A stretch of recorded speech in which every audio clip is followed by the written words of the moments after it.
spotted na magkasama ang kapamilya stars na sina Richard Gutierrez at Barbie Imperial sa isang gastropub sa Westgate, Alabang, Muntinlupa, nitong Sabado ng gabi.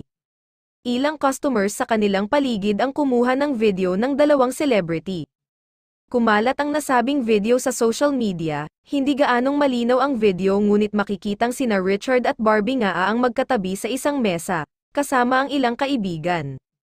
Napansin ng mga customer na nakakita kina Richard at Barbie sa gastropub na sobrang kapalagayan nila ang isa't isa.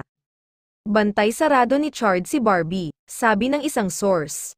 Pinatunayan din ng source ang pagiging gentleman ni Richard kay Barbie dahil inalalayan umano nito ang aktres nang magpunta ito sa comfort room.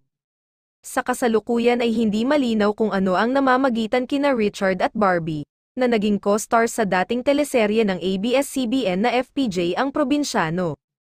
Ang siteng kina Richard at Barbie ang unang pagkakataong nakita ang aktor na may kasamang ibang artistang babae habang mainit ang showbiz isyong hiwalay na si Richard sa asawang si Sara Lebati.